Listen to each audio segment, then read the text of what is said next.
The first rays of dawn slid through the curtains of the old Victorian house on Willow Street, painting soft gold across the hardwood floors. Sheriff Thomas Reed stirred awake, just as he had every morning for the past 30 years. His body moved by habit, a man who had built his life on discipline, devotion, and quiet order. From downstairs came the familiar scent of freshly brewed coffee and scrambled eggs with herbs. It was a scent that defined his mornings, one that belonged to Catherine Reed, his wife, graceful, organized, and always awake before him. Thomas smiled, his hand brushing across the empty half of the bed. Even after 3 decades, he still found comfort in the rhythm they'd created together. He swung his legs out of bed, slipped on his robe, and made his way down the creaking wooden stairs.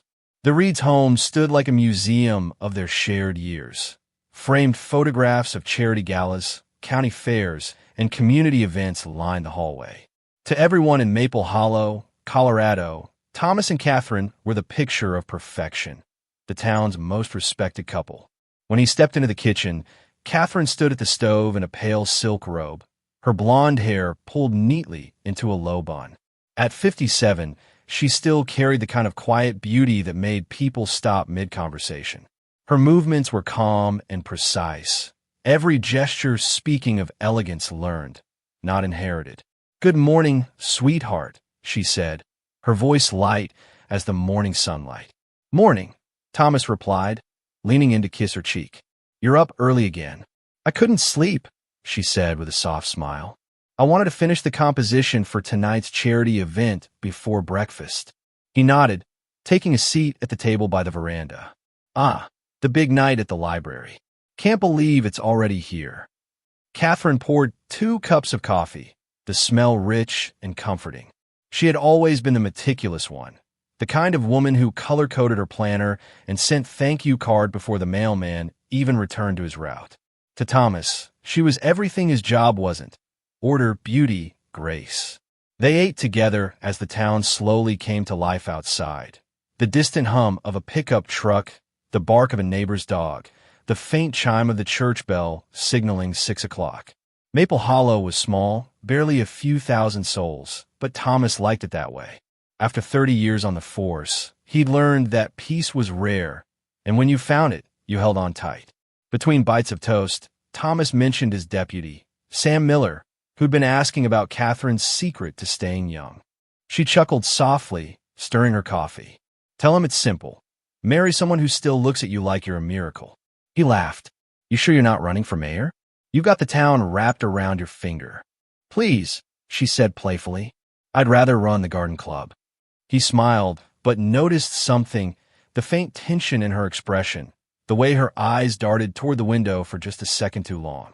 It was subtle, almost unnoticeable, but to Thomas, a man trained to read people, it registered like static in a quiet room. Still, he brushed it off.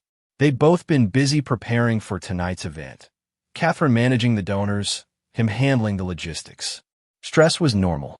After breakfast, Catherine gathered the plates. "Will you be late tonight?" she asked. "I'll try not to be," Thomas replied, draining the last of his coffee. "Unless something happens in town, I should be home before 6. She nodded, though her gaze seemed to linger on him longer than usual. "Be careful," she said softly. "Always am." He put on his uniform, the same sheriff's badge he'd worn since the day he was sworn in, and tipped his hat as he left. From the doorway, Catherine watched him climb into the black Ford pickup, her fingers gripping the edge of her silk robe just a little too tightly. Outside, the morning sun glimmered over Maple Hollow's quiet streets, the hardware store, the diner, the old church with its white steeple. It was the kind of town that never made the news, where people left their doors unlocked and everyone knew everyone's name. To the world, Sheriff Thomas Reed had everything: a loving wife, a beautiful home, and a peaceful town. But even perfection can hide its cracks. As his truck disappeared down Willow Street, Catherine turned back to the kitchen, her smile fading. She glanced at the phone on the counter, hesitated for a moment, then picked it up. Her voice was barely above a whisper. "Yes, I got the message," she said. "I'll be there Wednesday." "No, he doesn't know." When she hung up, Her reflection caught in the window, poised, graceful, and haunted. And somewhere deep inside that perfect house, something fragile had already begun to break. The following week, the air in Maple Hollow felt heavier, not from weather, but from something unspoken. Autumn was slipping in quietly. The garden that had once bloomed with Catherine's signature roses now carried a faint chill. Sheriff Thomas Reed noticed it first in her silences. Catherine had always been composed, the kind of woman who could host a fundraiser while keeping a dozen moving parts in sync without ever breaking a sweat. But now she seemed distracted. Her hands trembled slightly when she poured tea. Her gaze drifted out the window more often, and her phone, that phone she once left on countertops freely, never left her side. Thomas told himself it was stress. The charity event had been a success, raising thousands for the children's ward at Denver Memorial. Catherine should have been glowing with pride, yet she seemed hollow. One night, after dinner, he found her standing barefoot in the garden, the hem of her robe brushing the damp grass. She was whispering, not praying, not humming, but whispering, words carried away by the breeze. He watched from the porch. The glow of the garden lanterns cast her in soft amber light, almost surreal. When he called out her name, she flinched. "Tom," she said quickly, tucking her phone behind her back. "You startled me. What are you doing out here?" "Just needed air," she replied too smoothly. "It helps me think."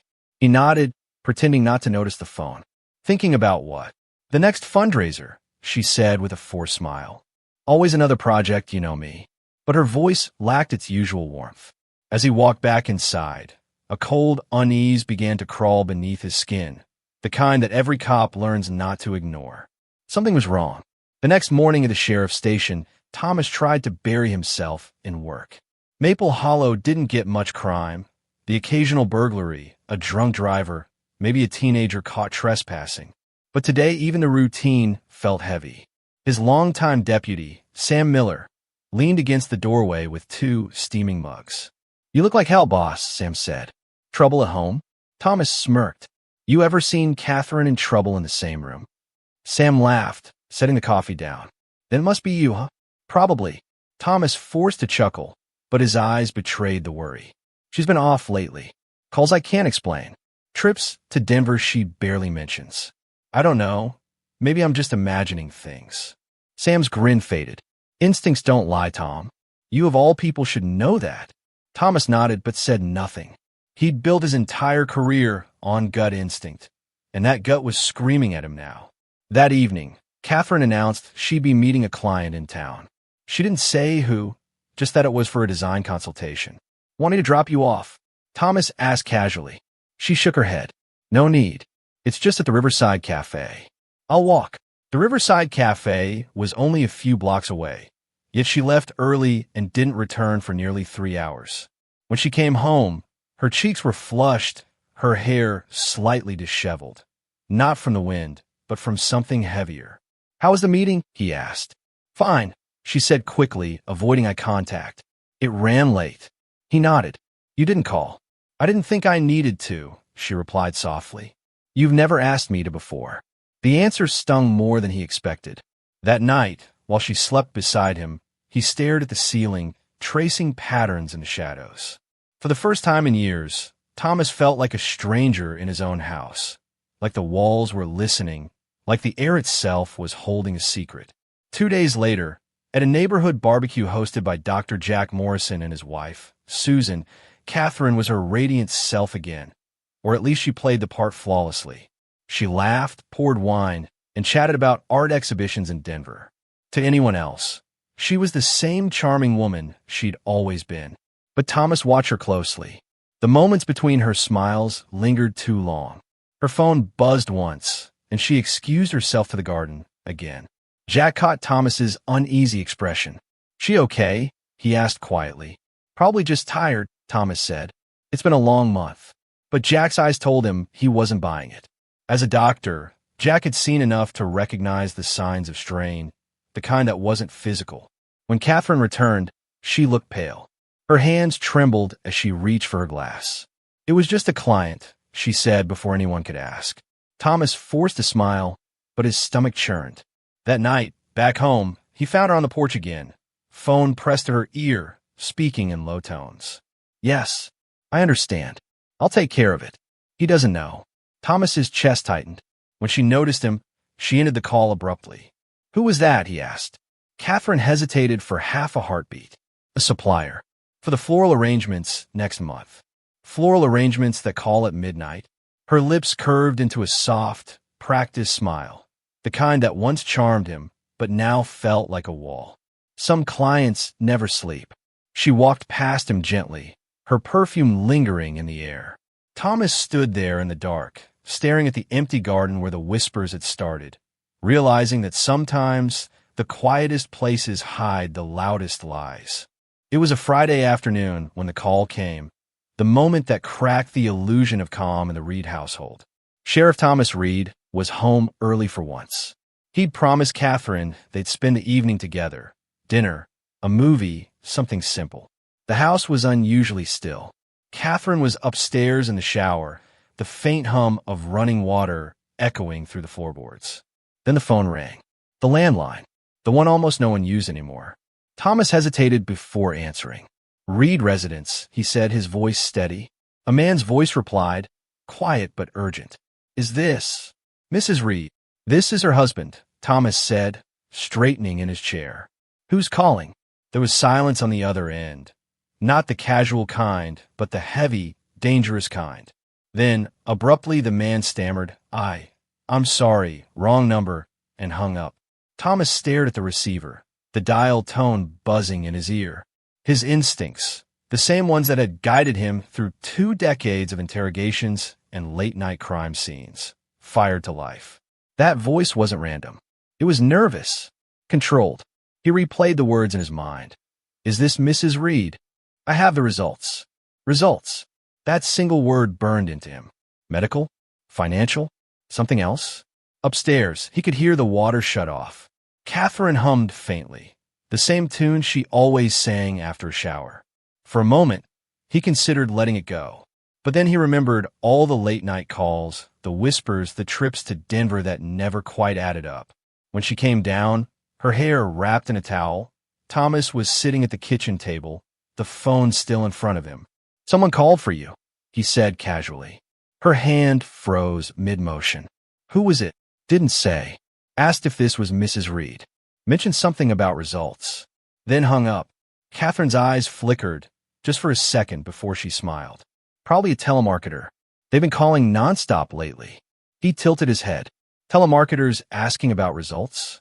She let out a light laugh that didn't reach her eyes.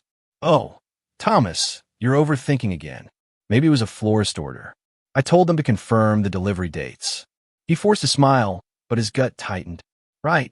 Florist. She leaned over and kissed his temple. You need to relax. Not every call is a conspiracy, Sheriff. Her tone was playful, but her body betrayed her. Her shoulders were too tense, her breathing too measured. She wasn't calm. She was performing calm. That night, sleep didn't come easily. Thomas lay awake, staring at the ceiling, listening to the rhythm of Catherine's breathing beside him. Every soft exhale sounded like a question he couldn't answer. He told himself he was being paranoid, that after 30 years, he should know better than to let suspicion eat away at trust. But then again, suspicion had saved his life more than once. By morning, he decided to test his theory. While Catherine was watering the plants, he picked up the phone and redialed the last number. The line went straight to voicemail. No name, just an automated message. He hung up before it beeped, his pulse heavy in his chest. Later that day, at the station, he tried to focus on paperwork. Deputy Sam Miller noticed immediately. You look like you've seen a ghost, Sam said, leaning against the desk. Something like that, Thomas replied, flipping through reports that all blurred together. Home trouble again. Thomas hesitated. You ever think you know someone better than yourself?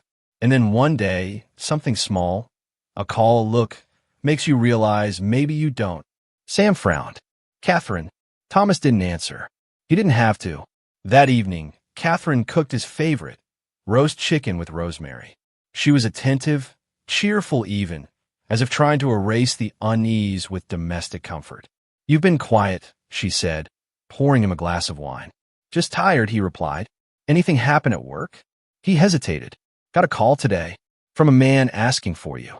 Her knife paused above the cutting board. "Oh," he said something about results. Her lips parted, then pressed shut. "Thomas, we've talked about this.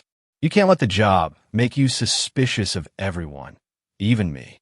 He stared at her, the woman he'd shared a lifetime with. And for the first time, he realized how little he actually knew about her past. She'd always brushed off questions about her childhood, saying she grew up in an orphanage. No photos, no family stories, just a name, Richard Clark, a brother she hadn't spoken to in years. A brother. And now a man was calling about results. Thomas leaned back in his chair, studying her face. "You'd tell me if something was wrong, wouldn't you?" Catherine smiled gently, but her eyes were glassy. "Of course, my love. You worry too much." She reached for his hand, squeezing it softly. For a moment, he almost believed her. But that night, when she slipped into bed beside him, he lay awake long after her breathing slowed. Eyes open, heart racing, his mind circling the same question again and again. Who was the man on the phone? And what results was he talking about?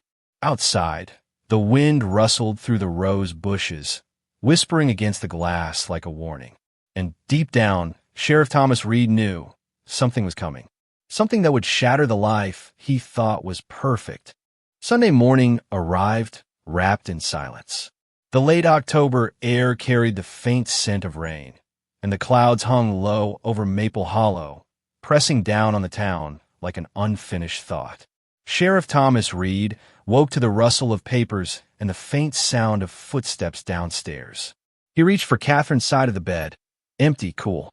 Again, he found her at the kitchen counter, writing something on a piece of stationery with her neat, looping penmanship. A small suitcase rested by the door. "Morning," he said, his voice rough from sleep. "Going somewhere?" Catherine didn't look up.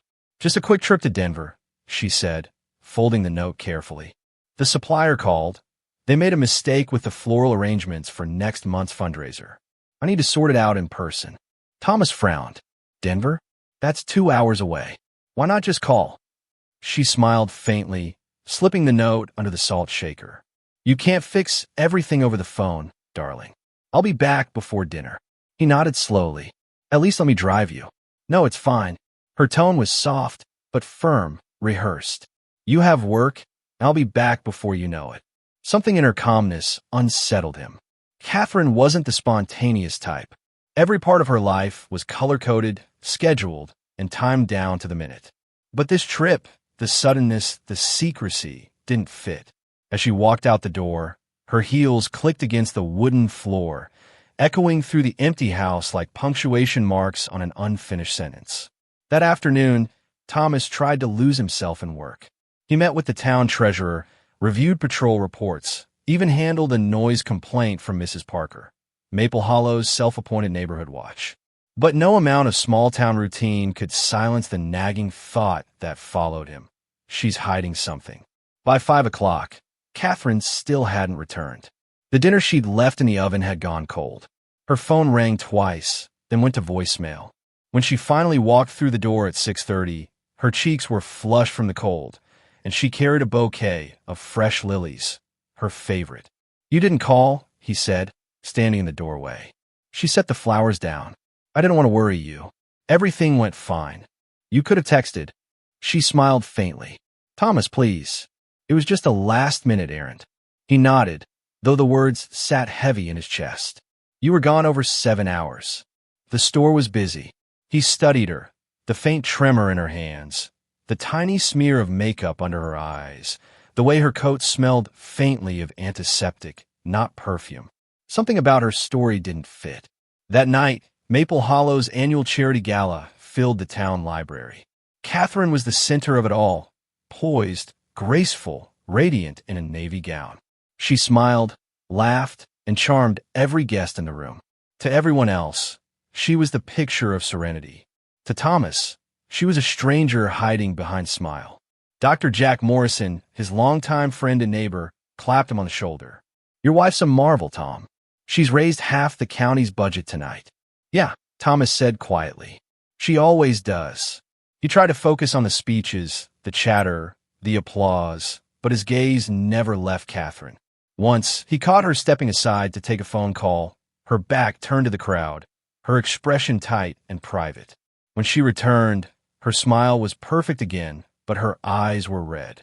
After the event, as they drove home through the narrow back roads, he finally asked, "So how was Denver?" He said casually. There was a pause, just long enough for him to notice. "Fine," she said. "The supplier almost backed out, but I managed to convince them. You could have told me. I'd have gone with you." "It was spontaneous," she replied, staring out the window. No time to plan. Thomas gripped the steering wheel, his knuckles pale. He'd interrogated hundreds of people in his career. He knew the rhythm of a lie. It was never in the words. It was in the pauses between them. When they reached home, Catherine disappeared upstairs without another word. He sat in the truck a moment longer, staring at the porch light flickering against the mist. Later that night, while Catherine slept, he sat alone in his office, the faint glow of his desk lamp casting shadows across the walls. He opened her laptop, something he'd never done before, and checked her recent searches. His pulse quickened. Kidney transplant, compatibility requirements, donor recovery time, nephrology department, Denver Memorial Hospital. He leaned back in his chair, breath shallow. A kidney transplant? She hadn't mentioned being sick. Or was she donating? To who? And then, the name from her old stories came flooding back, Richard Clark, the brother she claimed she hadn't spoken to in decades. The same name that had appeared in that text. Results confirmed. Time is short. We need to talk. He closed the laptop slowly, the sound echoing in the stillness. Upstairs, Catherine shifted in her sleep, murmuring something he couldn't make out. Thomas stared at the dark window, his reflection fractured in the glass. He had built his life on facts, on order, on truth. But now, truth had slipped through his fingers, replaced by something colder, more elusive, secrecy. Outside, the rain began to fall, soft and steady, tapping against the window pane like a warning. In the morning, he decided he would go to Denver himself. And whatever secret his wife was hiding, he was finally going to uncover it. The drive to Denver felt longer than it ever had before. Sheriff Thomas Reed knew every curve of Highway 17, every diner, every billboard advertising mountain cabins and trout lodges. But today, the road felt foreign, like it was stretching him farther from the life he thought he knew. Rain streaked across his windshield, blurring the world into gray. His mind replayed every odd moment from the past month. The late-night calls, the strange text, the lie about the floral supplier, the antiseptic scent on Catherine's coat. He'd told himself it couldn't be another man. But what if it was something worse? By the time the skyline of Denver appeared, his pulse was hammering in his throat. The address from Catherine's browser history, Denver Memorial Medical Center, Nephrology Department, was etched into his mind like a brand. The hospital loomed ahead, glass and steel reflecting the stormy sky. Inside, the air smelled of disinfectant and rain-soaked clothes. Thomas walked to the front desk, adjusting his sheriff's badge on instinct, though he wasn't here in any official capacity. "Good morning," said the young receptionist, smiling politely. Thomas returned the smile, but it didn't reach his eyes. "I'm looking for a patient. My wife, Catherine Reed. She was admitted for a kidney procedure." The woman typed quickly, her expression shifting. "I'm sorry, sir. I don't see a patient by that name in our system." He leaned forward slightly. "Can you double-check? She may have checked in this morning." Another shake of the head. "No Catherine Reed." The muscles in his jaw tightened. "What about Richard Clark?" he asked, the name tasting strange as it left his mouth. The receptionist scanned the list again. "Yes, we have a Richard Clark, admitted earlier today. Room 512, transplant unit." Thomas's heartbeat quickened. "Thank you," he said, and started toward the elevator before she could ask any more questions. Room 512 was quiet, the faint hum of machines blending with the rhythm of the rain outside. A man lay in the bed, thin, pale, maybe in his 50s. His blonde hair was thinning, but his eyes were sharp and strangely familiar. "Mr. Clark?" Thomas asked, his voice steady but cold. The man turned, surprised. Yes, who are you? My name's Thomas Reed, he said, stepping closer. I'm Catherine's husband. For a moment, the man didn't speak. The color drained from his face. I didn't know she told you. She didn't, Thomas said quietly. Richard swallowed hard, his gaze flicking toward the window. Then you shouldn't be here. I think I should, Thomas replied, pulling a chair closer to the bed. You want to tell me what's going on? Richard hesitated, then sighed. The sound of a man too tired to keep secrets. She's donating a kidney, he said softly. To me. Thomas stared, his pulse thudding in his ears. A kidney. I've been on dialysis for almost a year, Richard explained. Catherine's a perfect match. She insisted. Why wouldn't she tell me? Thomas asked, his voice tight. She didn't want to worry you, Richard said. You're her whole world, Mr. Reed. She was afraid you'd try to stop her. Thomas leaned forward, eyes narrowing. How long have you two been back in touch? Richard hesitated again. We never really lost touch, he admitted. Just didn't see each other much. That stopped Thomas cold. She told me she hadn't spoken to you in 30 years. She said that. Richard's face fell. I suppose she wanted a clean slate. Clean slate. Thomas echoed, disbelief mixing with anger. We build a life together, a marriage, a reputation. And she's been lying to me about her own family? Richard looked away. She loves you, Thomas. But there are things about her past that aren't easy to talk about. Thomas's tone sharpened. Like what? Richard's lips pressed into a thin line. It's not my place to say. Then whose place is it? Thomas demanded, his voice rising. You think you can drop a bomb like that and just hide behind silence? The man looked back at him, his eyes tired and almost sad. You don't understand, he said softly. Catherine's been through more than you can imagine. If you knew everything, you might see her differently. Thomas felt something cold crawl up his spine. Differently how? Before Richard could answer, a nurse stepped in, young, professional, eyes polite but firm. Sir, visiting hours are over. Mr. Clark needs to rest. Thomas forced a thin smile. Right, of course. He turned to Richard. Tell her I was here, he said, and I'll be waiting for her at home. Richard nodded faintly. She'll be relieved to see you. Thomas wasn't so sure. Outside, the rain had eased into a drizzle. He stood by his truck, gripping the steering wheel but not starting the engine. His reflection in the window looked older, harder, almost unrecognizable. Why lie? If it was just a kidney donation, there was no reason to hide it. No reason to invent trips or fake calls. As he replayed Richard's words, perfect match, identical twins, she wanted a clean slate. Something twisted in his gut. Identical twins. But Catherine had always said Richard was her younger brother. Something wasn't adding up. When he returned to Maple Hollow that night, Dr. Jack Morrison dropped by to check on him. The two men sat on the porch, the sky still weeping softly above the trees. She's donating a kidney to her brother, Thomas said, his voice flat. Apparently, they're identical twins. Jack froze, beer halfway to his lips. Identical twins? Brother and sister. Yeah. What? Jack set the can down slowly, his expression grave. That's impossible, Tom. Identical twins are always the same sex. It's biology. There's no such thing as identical male and female twins. Thomas stared at him, the world tilting slightly. You're sure? Jack nodded. Positive. You might get fraternal twins, sure, but identical? Never. The night seemed to grow colder.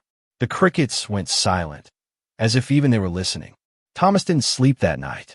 He sat in the living room, the house too quiet, the walls too close. Every thought circled the same point, the impossible truth waiting just out of reach. He didn't know what he would find, but one thing was certain. Tomorrow, he would go back to that hospital, and he would make Richard Clark tell him everything. The next morning broke cold and gray over Maple Hollow. Sheriff Thomas Reed didn't bother with breakfast or coffee. He'd barely slept. The words of Dr. Jack Morrison had burned through his thoughts all night like a fever. Identical twins are always the same sex. There's no exception. That single, clinical truth had splintered something inside him. By 7 a.m., Thomas was already on the road back to Denver. The radio stayed off. He didn't want noise. He wanted clarity. Yet every mile only tangled his thoughts further. If Catherine wasn't telling the truth about her brother, what else had she hidden?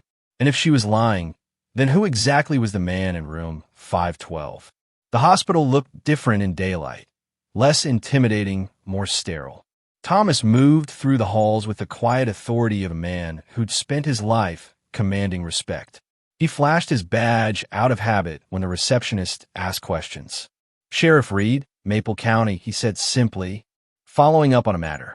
No one stopped him. No one dared. When he reached room 512, the door was slightly ajar. Inside, Richard Clark sat upright, pale but alert, flipping through papers on his bedside table. The sight of him stoked a heat in Thomas's chest that he could barely contain. "Mr. Clark," he said, his voice low and steady. Richard looked up, startled. "Sheriff Reed, I didn't expect." "You said you and Catherine were identical twins," Thomas interrupted, stepping inside and closing the door behind him. "But that's impossible. Identical twins can't be male and female." Richard froze, his fingers tightening around the bedsheet. "Thomas, don't," Thomas cut in sharply. "Don't start with half-truths. I'm done being lied to. You tell me exactly who you are and what my wife has to do with all this now." The room fell silent except for the rhythmic beeping of the heart monitor. For a long moment, Richard didn't move. Then, with a trembling sigh, he spoke. "You're right," he said softly. "We weren't brother and sister. We were brothers." Thomas blinked. "What? Born in the same hospital, same day, same blood type. Edward and Richard Clark. Identical twins, both boys." The words hit Thomas like a physical blow. He gripped the back of a chair to steady himself. "You're saying Catherine was Edward," Richard finished quietly. "Before the surgeries, before the hormones, before she became who she was meant to be." Thomas stared at him, the floor tilting beneath his feet. "You're lying," he said finally, though the conviction in his voice faltered. "I wish I was," Richard replied, his voice breaking. "She never meant for you to find out like this." 30 years, Thomas whispered. 30 years we've been married. And she was a man." "No," Richard said firmly, sitting forward despite his frail frame. "She was born male, but she's been a woman her entire adult life. You of all people should understand what it means to start over, Sheriff. She did what she had to do to live." Thomas shook his head, unable to absorb the enormity of it. The memories swarmed in fragments. The years together, the laughter, the way she always avoided talking about her childhood, how she'd brushed off doctors' visits and medical histories. It all suddenly made sense, horrifying, impossible sense. "You knew," Thomas said bitterly. "You've known all these years." "I respected her wishes," Richard said quietly. "She wanted to leave Edward behind. She didn't want her past to define her marriage. And me?" Thomas's voice cracked. "What about my life? My vows? My reputation? Did that matter to either of you?" Richard's expression was solemn. "She loved you, Thomas. Every day of those 30 years, she loved you. But she was terrified that if you knew the truth, you'd stop seeing her as a person." Thomas let out a hollow laugh. "And what do you call this? Hiding the truth for decades. You call that love?" "It was survival," Richard said simply. "You might not understand that, but she did what she had to. She found peace in you." Thomas turned away, his hands trembling. He felt dizzy, a lifetime collapsing into a single, unbearable truth. The air in the room felt thin. "I have to go," he muttered. Richard's voice followed him, soft but urgent. "Please, Sheriff, don't hate her. She never deceived you out of cruelty. She just wanted to be loved." But Thomas was already out the door, the sound of his boots echoing down the hall. Outside, the sunlight was blinding. He gripped the edge of his truck, gasping for breath, as if he'd surfaced from underwater. His reflection in the side mirror looked unrecognizable, a man hollowed out, stripped bare. Edward. The name looped his head like a curse. He drove back to Maple Hollow on autopilot, rage and disbelief threading through every thought. His hands clenched the steering wheel so tightly the leather groaned. At one point, he nearly missed a turn, tires screeching as he swerved back into his lane. 30 years, he muttered under his breath. 30 years of lies. By the time he reached home, the sun was low on the horizon, bleeding red across the fields. The house, that perfect Victorian masterpiece Catherine had poured her soul into, stood waiting, calm and innocent, as if unaware of the storm about to enter. Inside, the scent of her perfume still lingered in the air. Everything looked the same. Her reading glasses on the table, the half-finished crosswords, the vase of lilies she'd bought on her trip.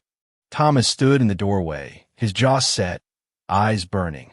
He could almost hear her voice echoing through the house, warm and soft. "Welcome home, darling." But tonight, there would be no warmth, no welcome, because now he knew who Catherine really was. Or at least, he thought he did. He holstered his service pistol, sat in the dim light of the living room, and waited. For answers, for the truth, for his wife. And somewhere deep inside him, a part of him he didn't yet recognize, something dark began to stir. Dusk fell slowly over Maple Hollow, wrapping the town in a muted blue haze. Sheriff Thomas Reed parked his truck in the driveway and sat there for a long moment, engine off, hands gripping the wheel. The house before him glowed softly in the fading light. White curtains drawn, porch lantern flickering, the illusion of peace almost convincing. But peace was dead now. He stepped out of the truck, boots crunching against the gravel. Each step toward the porch felt heavier, slower. The air carried the faint scent of lilies, her favorite flowers, now a cruel reminder of the life she'd built on silence. Through the window, he could see Catherine sitting on the sofa, reading a book.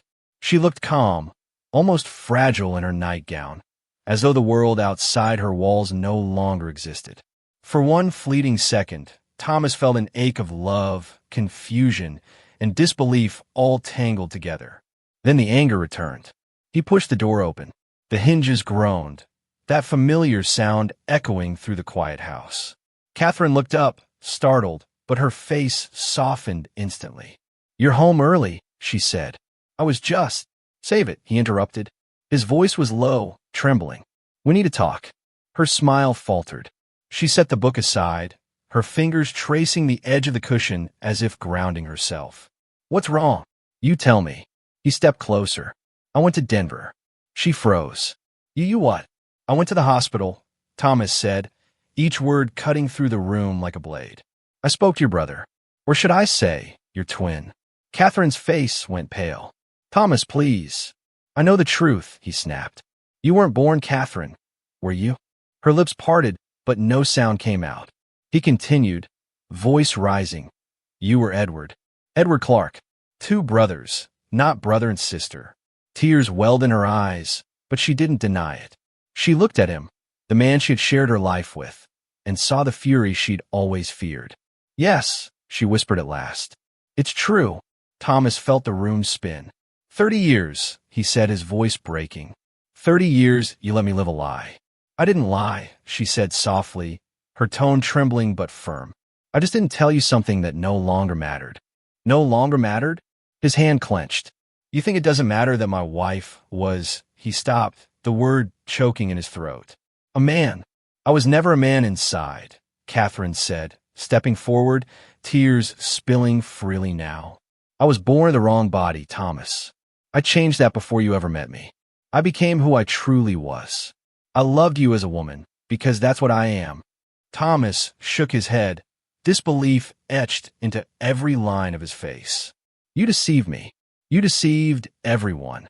"I protected myself," she said, her voice breaking.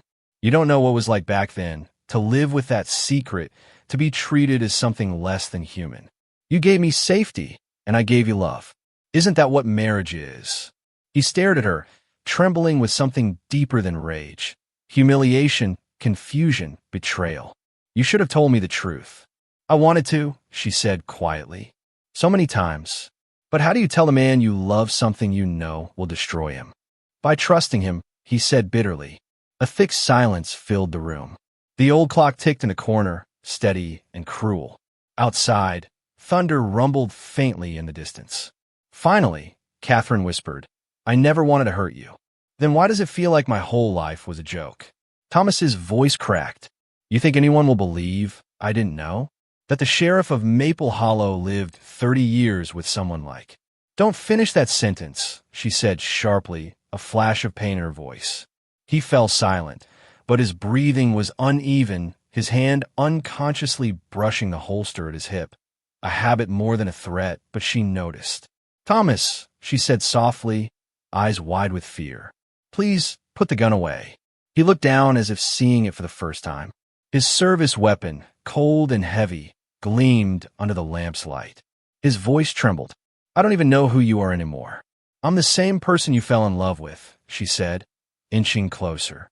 "The same woman who made you breakfast every morning, who stood beside you through every loss, every hardship.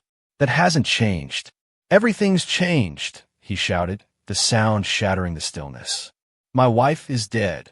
She died the moment you opened your mouth." Catherine's face crumpled. "No, I'm still here. You just have to see me, really see me." "I can't." His voice was barely a whisper now, thick with grief. "I can't unsee what I know." She took another step forward, reaching for him.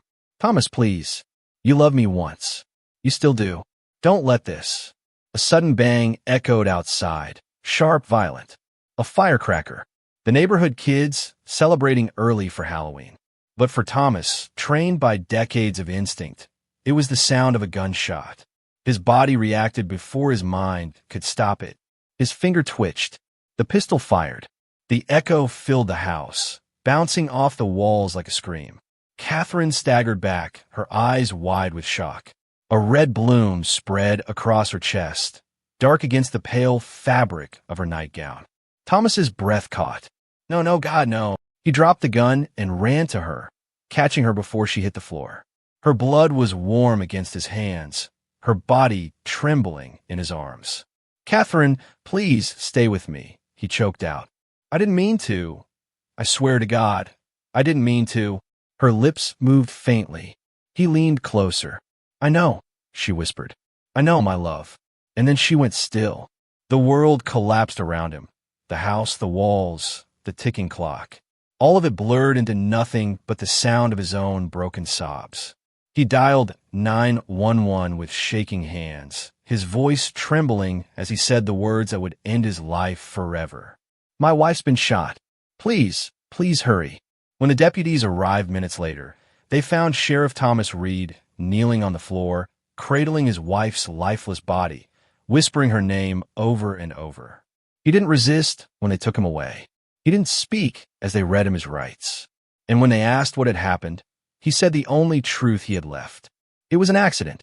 I loved her, but I didn't know who she really was until it was too late." The courthouse in Maple Hollow had never seen this kind of storm before. Reporters lined the steps, their umbrellas black against the gray October sky, cameras waiting for the fallen sheriff. Inside, Thomas Reed sat at the defense table, shoulders hunched, wearing the same expression he'd worn since the night of the shooting, that hollow look of a man who still couldn't believe what his hands had done. Across the aisle, the prosecutor adjusted her papers. Richard Clark wasn't present. He'd refused to testify, sending only a written statement. "My sister died loving him. I believe he didn't mean to kill her. It was the only mercy the court would ever show." When the trial opened, the facts were clear. Thomas hadn't fled the scene. He'd called 911 himself, tried to stop the bleeding, surrendered without protest.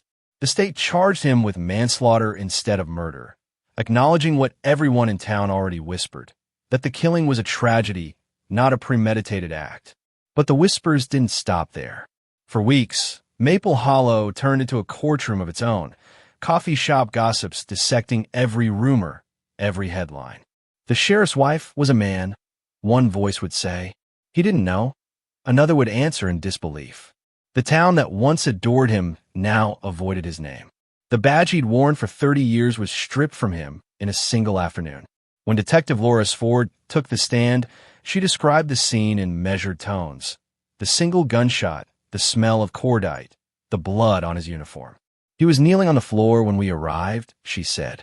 "He kept saying, 'I didn't mean it,' over and over."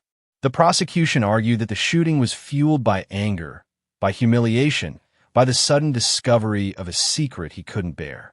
They painted a picture of pride and rage colliding in one fatal instant. The defense told a different story, of shock, confusion, and instinct. They said the gun went off accidentally, triggered by noise, fear, and a lifetime of reflex. Neither side needed to exaggerate. The truth was already heavy enough. When Thomas finally took the stand, the courtroom went silent. He didn't look at the jury. He looked at the floor. "I loved her," he said quietly. "Everything I did because I loved her. But that night, I didn't see the woman I knew. I saw the end of everything I believed in. And I reacted before I thought. That's not an excuse. It's the truth." The prosecutor pressed him. "You said she lied to you for 30 years. You were angry." "Yes," he said, his voice trembling. "But I would have given anything to take that moment back. Anything." When asked what he'd say to Catherine if she were alive, he closed his eyes for a long time before answering. "I'd tell her I was sorry, that she didn't have to hide, that I still would have loved her. Maybe not right away, but someday." There wasn't a sound in the room. Even the air seemed to pause. The jury deliberated for 6 hours. When they returned, the foreman's voice was steady. "We find the defendant guilty of involuntary manslaughter." Thomas didn't move. He didn't plead or cry. He simply nodded once, as if he'd expected nothing less. Judge Harlan Beckett, an old friend from Thomas's law enforcement days, looked down from the bench, his voice almost breaking. "Sheriff Reed, this court sentences you to 10 years in state custody, with eligibility for parole after 6. 10 years. A lifetime measured in silence." In the weeks that followed, Maple Hollow tried to forget. The gossip faded. The house on Willow Street went up for sale, its garden overtaken by weeds, the roses long dead. At the small cemetery by the church, Catherine's gravestone stood alone, engraved simply. Catherine Reed, born Edward Clark, beloved wife, cherished soul, finally free. Richard visited once before moving out of state. He left a single white lily and a folded note that read, "You lived as yourself, and that's all that ever mattered." In prison, Thomas kept mostly to himself. He declined interviews, refused visitors. The guard said he spent his evenings sketching, mostly mountains and sometimes a woman's face. He never signed the drawings. One night, a chaplain found him sitting in his cell, staring at a photo, their wedding picture, edges worn and color fading. "She told me she was an only child," Thomas murmured, almost to himself. "Guess she just wanted to start clean." The chaplain nodded gently. "Do you forgive her?" Thomas didn't answer for a long time. Then, softly, "I think she forgave me first." When his parole came 6 years later, few people noticed. The local paper ran a single paragraph. Former Sheriff Thomas Reed, released from state prison after serving time for the accidental shooting of his wife, Catherine Reed. He declined to comment. He didn't return to Maple Hollow. He vanished somewhere in the mountains of Colorado, buying a small cabin near a lake. Locals said he lived quietly, never spoke of the past, and could sometimes be seen placing flowers by the water's edge each spring. No one knew who the flowers were for, but the townspeople could guess. The narrator's voice closes the file, quiet and somber. For 30 years, Sheriff Thomas Reed loved a woman who built her life on courage and silence. In one terrible second, truth destroyed them both. And yet, in the echo of that silence, one thing remained undeniable. Love, however flawed, had been real.